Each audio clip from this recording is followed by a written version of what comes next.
when you give the populace more access to information, and when you give the populace more power over the distribution of ideas, opinions, and information, you change the political infrastructure of the society. Case in point, the creation of the printing press. With the creation of the printing press, people didn't have to go to a scribe to get a copy of a book or of the Bible. With the printing press, human beings could then conveniently or more in a more expedient fashion create more books, print more Bibles. And so with the increase in the number of books in society, you also had the increase of people reading. More people reading meant more people having their own opinions that would go contrary to the status quo. People would then have different views on religion, different views on God, different views on government. The rise of Protestantism meant a rise in different views in regards to government. The status quo was you had the Catholic Church, and then you had the state, or the monarchy. The monarchy had authority over secular matters, whereas the Catholic Church had authority over theological or moral matters, theological and moral matters.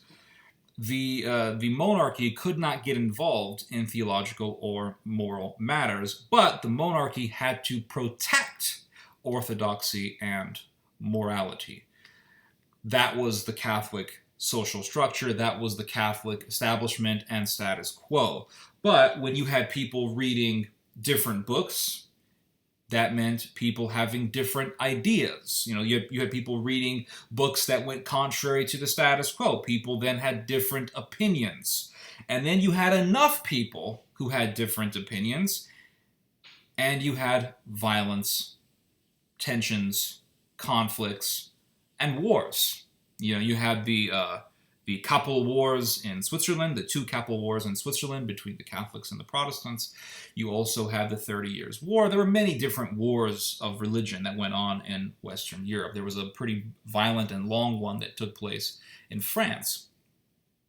But what were these people fighting over? They were fighting over which idea in regards to government was going to dominate. Was it going to be the status quo, or was it going to be this revolutionary idea in which the king, and this was the Protestant view, the king would be the head of theology. This is why Henry VIII said, "I'm the Pope of England," and St. Thomas More said, "No, you're not." St. Thomas More wanted to follow the true Pope, and he got beheaded by the British government.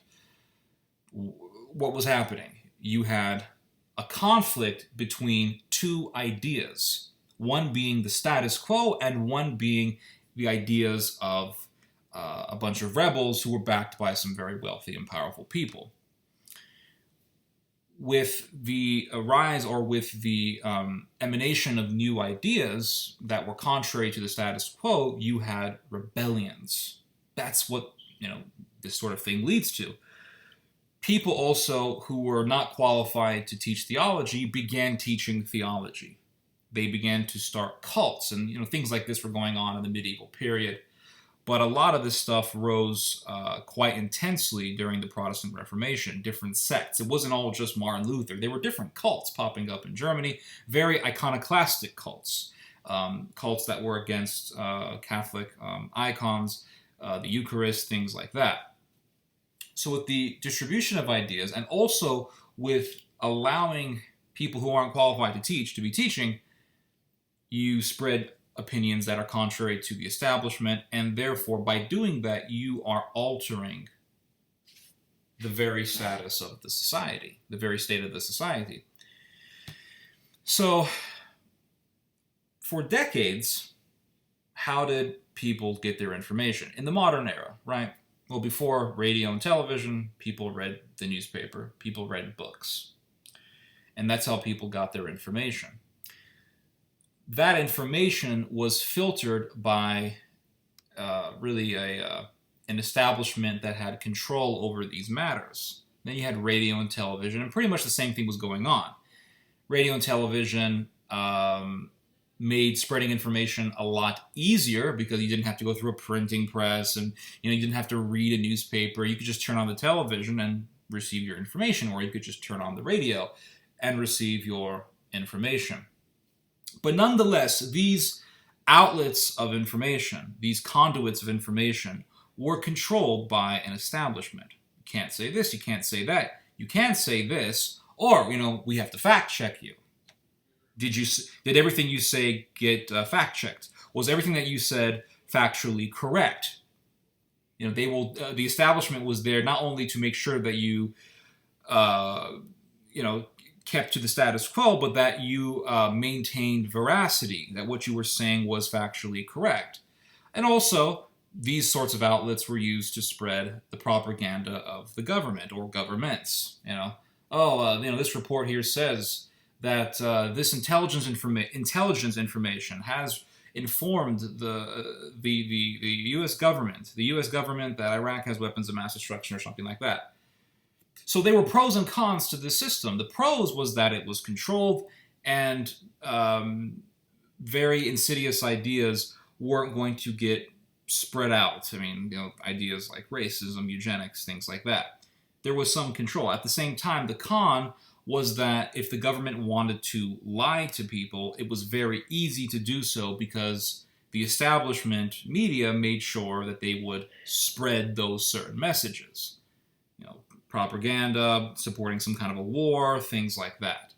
And that's why a lot of people, before the rise of social media and before the internet became such a huge platform of media information that it is today, it was a lot easier to get people to believe lies coming from governments, propaganda, things like that.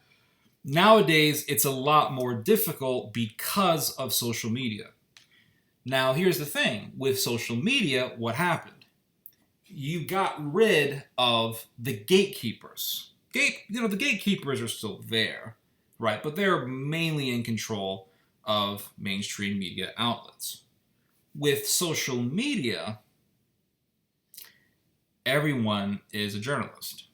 Everyone is a distributor or a transmitter of information. Kind of like how within the Protestant revolt, peasants became pastors. People who didn't have qualifications to teach theology, all of a sudden they were teachers. All of a sudden people were owning Bibles and they were reading the Bibles and they had their own interpretations. Well, your interpretation is against the establishment, the church. Well, it doesn't matter. This is my interpretation, and God told me this, and God told me that, and His sheep hear His voice, and I'm one of His sheep. I'm a member of the flock, and you have to listen to me. So, what's happening today is just another stage or another level of this sort of path, right? This path of people getting more and more access to information, and also having the ability to distribute ideas without having to worry about a gatekeeper. This is a huge step in this path. This is a huge step in advancement within this path towards people having more and more media freedom and having more of a say-so. The pros and cons. The pros is that, well, people don't have to go through a gatekeeper. People with very, very good ideas don't need to go through a gatekeeper and get accepted and send their articles to some editor who may reject what they say or may accept it. People will. I remember years ago talking to an established author, and he told me that he was writing in the 70s, and he would write articles, and he would have he would work really hard on one article, and then he would send it over to a newspaper. And he didn't know whether or not he would get himself published. So that's a pro. A pro to this whole thing is that people with really good ideas can write them out and distribute his ideas to a lot of people. And people with really good ideas, really, really creative ideas, or really good political observations, they can write articles and reveal a lot of interesting observations that the average person otherwise would not have made. The downside is that very, very dangerous ideas get distributed just as easily. And we have been seeing that in the last 4 years. You go back to 2015 with the migrant crisis, all of a sudden, all of these racists were popping up on Twitter, and their ideas were getting a lot of views and a lot of ears because people were being told by these internet trolls that they were being invaded by a bunch of Mexicans or a bunch of refugees from the Middle East, which was a complete chimera. So those ideas were getting, super popular. 2015, 2016, 2017, we saw these views, we saw these ideas getting extremely popular. And those ideas and those views were being sent out to millions upon millions of people's computers within milliseconds. When you post something on Facebook or Twitter and you hit publish or post, within milliseconds, it's in people's computers. It's on people's news feeds. So essentially what happened with social media is that instead of going to a website, a news website to read your news, New York Times, the New Yorker, the Daily Mail, Reuters, things like that, instead of going to these individual websites to read your news, you could just go on Twitter, Reddit, you could go on YouTube, you can go on Facebook to get your news. So essentially, these social media sites, they're not just websites for people to connect with their friends or their relatives. These are news sites. The difference between the social media sites and the establishment media websites is that within the social media sites, the people have the power to distribute information. And therefore, media trolls are given this amazing leverage to alter the perspective of society and thereby altering the very political infrastructure of society. And that is dangerous. Anyway, just thought I would share with you guys this idea and this observation. You guys just heard some theology. God bless.